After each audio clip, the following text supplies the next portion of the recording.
Hi haters, எப்படி இருக்கீங்க? இந்த ஃபேஸ்புக்கு, யூடியூப்பு இதிலெல்லாம் வீடியோக்குள்ளே போட்டு அதன் மூலமாக ஏதோ ஒரு வருமானம் பார்த்து அப்படி செட்டில் ஆகுறதெல்லாம் ரொம்ப கஷ்டம் தெரியுங்களா உங்களுக்கு? ஒரு வீடியோ போடுறோம், அதை 100 பேரை பார்க்க வைக்கணும். இந்த பார்க்க வைக்கிறதுக்காக என்னென்னமோ பண்ண வேண்டியது இருக்கும். என்ன, அதுவும் வசதியானவன்னா பரவாயில்ல, அவன் ஒரு நல்ல கேமரா வாங்கி வச்சுக்கிட்டு அவனுக்கு கூட ஒரு 4-5 பேர் அவனுக்கு ஹெல்ப் பண்ணுறதுக்கு இருப்பாங்க. நிறைய பணத்தை அவன் இதில் போடுவான். போட்டு பணத்தை போட்டு அப்புறமா பணத்தை எடுக்கலாம் அப்படின்னு சொல்லிட்டு அவன் பல டெக்னிக்கலெல்லாம் பயன்படுத்துவான்.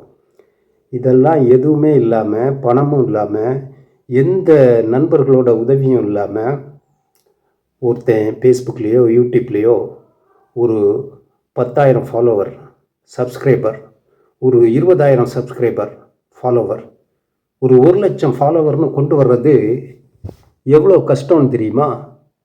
நான்லாம் காலையில் எழுந்திரிச்சு உட்காந்துக்கிட்டு யோசிப்பேன், இன்றைக்கி என்னடா பதிவு போடுறது? நேற்று அதை போட்டோம், இப்படி பண்ணால், இன்றைக்கி இதை போட்டோம், முந்தா நாள் அதை போட்டோம், அது இப்படி சொல்கிறானுங்க, இது எதை போட்டாலும் பார்க்க மாட்டேங்கிறான்ல. இந்த சேனல்காரன் என்ன பண்ணுவான் தெரியுமா? ஒரு சேனல் மானிட்டைஸ் ஆகுற வரைக்கும் அவனுக்கு வியூஸ் அள்ளி கொடுப்பான். மானிட்டைஸ் ஆன உடனே என்ன பண்ணுவான்? வியூஸ் அப்படியே கட் பண்ணுவான். ஏன்னா அவனுக்கு மணி கொடுக்கணுமே, மணி அப்படின்னு சொல்லிட்டு டக்குன்னு 2-3 தடவை கொடுப்பான். இவன் நல்ல ஆர்வமாக வேலை பார்ப்பான். டெய்லி 4 வீடியோவை போட ஆரம்பிப்பான். பல பதிவுகளை தட்டி விடுவான். அங்கே எடுத்து இங்கே எடுத்து பல எடுத்து வெட்டி ஒட்டி இப்படியெல்லாம் போடுவான். இதெல்லாம் போட பார்த்த உடனே இவனுக்கு கொடுத்து நமக்கு கட்டுப்படி ஆகாது அப்படின்னு சொல்லிட்டு குறை அப்படின்னு சொல்லிட்டு வியூஸை குறைச்சி விட்டுருவான். இந்த யூடியூப்காரனுங்க, ஃபேஸ்புக்காரனுங்க பண்ணுறது. இன்னொன்றும் பண்ணுவான். என்ன பண்ணுவான்னா, அவனுக்கு தெரிஞ்ச ஹேக்கர்ஸை வச்சு இந்த அக்கௌண்ட்டை எப்படியாவது தொலைச்சி கட்டிடணும் அப்படின்னு சொல்லிட்டு அந்த அக்கௌண்ட்டை க்ளோஸ் பண்ணுறதுக்கு பல வேலைகளை பார்ப்பான். இதுக்கிடையில் இவனுங்கள்ட்ட வேற கேட்பான், இந்த வீடியோ, இந்த பதிவு உங்களுக்கு பிடிச்சிருக்கா, இவர் உங்களுக்கு நிறைய வரலாமா அப்படின்லாம் கேட்பான். கேட்டவுடனே இவனுங்க வேற அது சரி வரட்டும் அப்படின்னு சொல்லிட்டு போனா போட்டுன்னு விடுவான். சில பேர் கண்டுக்கவே மாட்டான். சில பேர் இவன் இரிட்டேட் தான் பண்ணிகிட்டு இருக்கிறான்ல அப்படின்னு சொல்லிட்டு ரிப்போர்ட் அடிச்சு விடுவான். இப்படிலாம் போய் இதை எல்லாத்தையும் மீறி இந்த ஃபேஸ்புக்கில் ஒரு 50,000, 1,00,000, இந்த யூடியூப்பில் அதே மாதிரி ஒரு 50,000, 1,00,000 சம்பாதிக்கிறதெல்லாம் தாவு போய் தாவு வந்துடும். தெரிஞ்சுதா? அவ்வளோ கஷ்டம். இதில் நான் யோகா கிளாஸ் எடுக்கிறேன், மூலிகை மருந்து விற்கிறேன், லேகியம் விற்கிறேன். இதெல்லாம் பண்ணி ஒரு குடும்பத்தை ரன் பண்ணணும். பல வேலைகள் இருக்குது. வீட்டில் உட்காந்துக்கிட்டே இதெல்லாம் பண்ணணுன்னா சாதாரண விஷயமா? ஏண்டா, நான் இப்படி ஏதோ ஒரு வேலையை பண்ணிகிட்ருக்கிறேன். நீங்கள் ஆனால் இதுக்குள்ளே கமெண்ட், கருத்து என்ன, உனக்கு சாப்பிட்டது உட்காந்து சாப்பிட்டு, தரையில் உட்காந்து சாப்பிட்டு, மேலே உட்காந்து சாப்பிட்டு, அதெல்லாம் நீ பண்ணடா ராசா.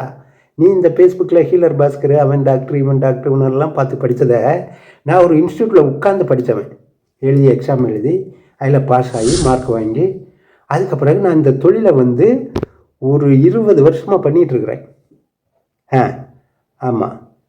அப்போது என்கிட்ட நீ இதை சொல்லலாமா? ஒரு பதிவை பார்த்த உடனே இதை யார் போட்டிருக்காங்க, என்ன போட்டிருக்காங்க, ஏன் போட்டிருக்காங்க, இதெல்லாம் யோசிடா மண்டையா. இதெல்லாம் யோசிக்காமல் ஏன்ட்ட அதை இதை கேட்டுக்கிட்டு என்ன கடுப்பேற்றிட்டு இருக்கிறது. நானே மாதத்தில் ஒரு 10 பேருக்காவது ஆன்லைனில் ஏதாவது ஒரு கிளாஸ் எடுக்கணும். என்ன, ஏதாவது நமக்கு தெரிஞ்சதை சொல்லிட்டு போயிடணும் அப்படின்னு நான் பார்த்துக்கிட்டு இருக்கிறேன். நீ அங்கே உனக்கு ஏன் இதில் கருத்து போட்டுறீங்க? ஏண்டா, ஒரு பொம்பளை பிள்ளை ஒரு ஃபோட்டோவை போட்டுக்கிட்டு, அதுவும் பொம்பளை பிள்ளை இல்லை, அதுவும் ஆம்பளை, எங்கேயோ உட்காந்துட்டு ஒரு ஃபோட்டோ போட்டுட்டு ஹாய் ஃப்ரெண்ட்ஸ், எனக்கு இன்றைக்கி பிறந்த நாள் ஃப்ரெண்ட்ஸ் அப்படின்னு சொன்னோன்னா அதில் போய் டக்குன்னு லைக் போட்டுங்க. வாழ்த்துக்கள் வாழ்த்துக்கள் வாழ்த்துக்கள். என்னவோ அது உங்கள் அக்கா பொண்ணு மாதிரி. வெக்கமாக இல்லை உங்களுக்குலாம்? ஆனால் நான் ஒருத்தன் ஒரு வீடியோ போட்டு அதை எடுத்து அதில் ஒரு கருத்து சொல்கிறேன், உனக்கு ஏதோ ஒன்று நான் பண்ணுறேன். ஆனால் அதில் கருத்து சொல்கிறது, நீ கீழே உட்காந்து சாப்பிட்ணும், நீ மேலே உட்காந்து சாப்பிட்ணும். ஏண்டா, இது ஒரு குரூப் இருக்குது, இன்னொரு குரூப் இருக்குது. நேர பதிவை பார்க்க வேண்டியது, நேர இன்பாக்ஸுக்கு வர வேண்டியது. சார் உங்கள் பேர் என்ன, உங்கள் ஃபோன் நம்பர் கிடைக்குமா? ஏண்டா கொய்யால, எல்லா பதிவிலும் ஃபோனு, பேர் எல்லாத்தையுமே தான் போட்டு விட்றேன். அதை பார்த்து உனக்கு தெரியாமல் நீ என்கிட்ட இன்பாக்ஸில் கேட்குற. நான் உனக்கு அவ்வளோ சோம்பல். அடுத்த இன்னொருத்தன் நேராக வந்து பார்த்துட்டு 2 பதிவை பார்த்துட்டு 3வது பதிவில், சார் எனக்கு கிட்னி கெட்டு போச்சு சார், சட்னி ஆயிடுச்சு, அதை நான் உடனே சரி பண்ணுறதுக்கு ஏதாவது வழி சொல்லுங்கள். எதில்? கருத்தில். ஏன்டா அப்படிலாம் இருக்கிறீங்க? உங்களுக்கு பதிவு போடணுன்னா நீங்கள் போடுங்கடா பதிவை, போஸ்ட்டில் உங்கள் முகப்பில் போடுங்க. ஏன்கிட்ட வந்து கருத்தை போடாதீங்க. அப்படியே கருத்து போட்டு கலாய்க்கணும், நீங்கள் பெரிய ஆள் ஆகணும் அப்படின்னா அதுக்கு நிறைய செல்லங்கள் இருக்குது. ரஜினிகாந்த் சூப்பர் ஸ்டார் இருக்கார் பார்த்தீங்களா, அவரை போட்டு கலாய்ச்சி ஏகப்பட்ட பேர் அவரை ஓரம் கட்டி விட்டானுங்க. அதுக்கு பிறகு இப்போ அவரே ஆள் வச்சுருக்கிறார். சோசியல் மீடியா இன்ஃப்ளூயன்சரை பார்த்து பயந்து இப்போ அவரோட மன்றத்தை சேர்ந்தவன்லாம் ஏகப்பட்ட பேர் உள்ளே இறங்கிட்டான். என்ன தலைவரை ப்ரொடக்ட் பண்ணணும் அப்படின்னு. சூரியெல்லாம் சித்திரக்குள்ளன்னு சொல்லி அவனை வச்சு செஞ்சு அவனை அனுப்பிச்சி விட்டாச்சு. என்ன, அதுக்கு பிறகு இன்னும் 2-3 பேர் அங்கங்கே சுற்றிக்கிட்டு ஏதோ ஒன்று பண்ணிக்கிட்டு நம்ம பதிவு போட்டோன்னா பார்த்திபன், அந்த இது இன்னொரு சீன ராமசாமி, இந்த மாதிரி சில ஆள்கள்லாம் அங்கே சுற்றிட்டு இருக்கிறாங்க. ஏதோ நம்ம இதை வச்சு எப்படியோ ஒன்று நம்மளுக்கு விளம்பரத்தை உண்டு பண்ணி படிக்கணும். இப்படி திரையுலகம், அரசியல், ஸ்டாலின்லாம் கதறிட்டு இருக்கிறாரு. சீஃப் மினிஸ்டரும் பேஜ் வச்சுருக்கிறாரு.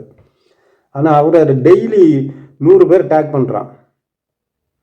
அவரெல்லாம் என்ன பண்ணுறதுன்னு தெரியாமல் வச்சுருக்காரு. அவனுங்களும் ஆள் வச்சுருக்கிறாங்க ஐடி விங்கு. ஆனால் இது சோசியல் மீடியா அரசா, இது வந்து நமக்கானது, நம்ம இடம், சாதாரண மனிதர்களோட உலகம் இது. இந்த உலகத்தில் நீ பெரிய ஆளாகணும், ஹிட் அடிக்கணும் அப்படின்னா நீ என்ன மாதிரி ஆள்கிட்ட வராத. நீ யார்கிட்ட தெரியுமா போகணும்? ஸ்டாலின்கிட்ட போய் அவன்கிட்ட போய் கமெண்ட்டை தட்டு. 100 பேர் பார்ப்பான். பார்த்த உடனே ரொம்ப ஓவராக போனேன்னா உன்னை பிடிச்சி உள்ளே வச்சுருவான். அப்படி கொஞ்சம் ஸ்மூத்தாக இருந்தேன்னா அவன் கண்டுக்காமல் விட்டுருவான். விட்டுட்டான்னா உன்னை ஒரு எதிர்கட்சிக்காரன் உன்னை ஃபாலோ பண்ணுவான். நான்லாம் அப்படி பண்ணுவேன். வைரமுத்து இருக்கார் பாரு, பெரிய ஆள், கவிஞர், அவர்கிட்ட போயிட்டு நீங்கள் பாட்டு எழுதுறது சரியில்லை, உங்கள் பாட்டெல்லாம் முன்னாடி மாதிரியே இல்லை அப்படி சொல்லு. அப்போ அவர் வந்து உனக்கு பதில் சொல்லாட்டா கூட அதை 4 பேர் பார்ப்பான். வைரமுத்து பாட்டே சரியில்லைன்னு சொல்கிறான்னா அப்போ இவன் பெரிய எவ்வளோ பாடலாசிரியராக இருப்பான் அப்படின்னு சொல்லிட்டு உன்னை ஃபாலோ பண்ணுவான். வசந்த பாலன்ட்டப்போ அவர் இருக்கார், அவர்கிட்ட போயிட்டு, ஐயா நீங்கள் படம் எடுக்கிறதே சரியில்லைங்க, உங்களோட கடைசி படம் பார்த்தேன், அதுக்கு ஆனந்த விடன் பரிசுலாம் வேற கொடுத்துருக்கான், தப்பாக கொடுத்துட்டான், உங்களுக்கு ஒன்றுமே தெரியாதுங்கய்யா அப்படின்னு சொல்லிட்டு அவர்கிட்ட சொல்லுங்கள். அவரும் பார்ப்பார், என்னடா உண்மைதான் போல, நமக்கு ஒன்றும் தெரியாது அப்படின்னு அவர் நினச்சி ஏமாந்து போவார். அந்த மாதிரி ஆள்கிட்ட போங்க, நம்மக்கிட்ட வராதிங்க ராசா. வந்தீங்கன்னு வச்சுக்கோங்களேன், அவ்வளோதான். இன்னொன்று சொல்லட்டுமா, இந்த பிச்சைக்காரனுங்க என்ன பண்ணணும், கருத்து பிச்சை போடுறவனுங்க இவனுங்க என்ன தெரியுமா பண்ணணும், இங்கே பிச்சைக்காரன்னு வச்சுக்கிங்க, கோயிலில் நீ உட்காந்துருக்குறீங்க, மசூதியில் சர்ச்சிலெல்லாம் உட்காந்துருக்கிறீங்க, ஏதோ கூட்டமான இடத்துலலாம் உட்காந்துருக்கிறீங்க, உங்களுக்கு வேறு வழியே இல்லை, ஏதோ ஒன்று வாழ்க்கையை உங்களை புரட்டி அங்கே கொண்டு வந்து தள்ளிச்சு. இல்லைன்னா இதுதான் லாபமான தொழிலாக இருக்குது. என்ன வேலை பண்ணாலும் 100 ரூபா தர்றான், 200 ரூபா தர்றான். ஆனால் இதில் எவ்வளோ தருவான், எவ்வளோ கிடைக்கும், எவ்வளோ வருமானம்னே சொல்ல முடியாது. ஒரு நாளைக்கு நிறைய கிடைக்கும், ஒரு நாளைக்கு குறைவாக கிடைக்கும். அப்போ முதலீடு இல்லாத ஒரு வியாபாரம் அப்படின்னு சொல்லிட்டு நிறைய பேர் பிச்சை எடுக்கிறதுக்கு வர்றான். எப்படி சோசியல் மீடியாவுக்கு வர்றான்னா அப்படி பிச்சை எடுக்கிறதுக்கும் நிறைய பேர் வர்றான்.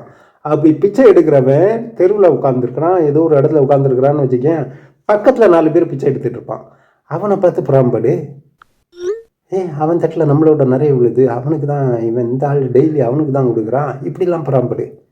அதை விட்டேன்னா பக்கத்தில் தேங்காய் பழம், பூஜை பொருட்கள் கடையெல்லாம் வச்சுருப்பான், அவனை பார்த்து புறாம்படு. எவனாவது பக்கத்தில் ஹோட்டல் ஏதாவது வச்சுருப்பான், அவனை பார்த்து புறாம்படு. நான் கோயிலுக்கு உள்ளாடி பூஜை பண்ணிகிட்டு இருக்கிறேன்டா, நான் சாமிடா, நான் என்ன பார்த்தா நீ புறாம்படுவேன்? அடா முட்டா பசங்களா, டே திருந்துங்கடா.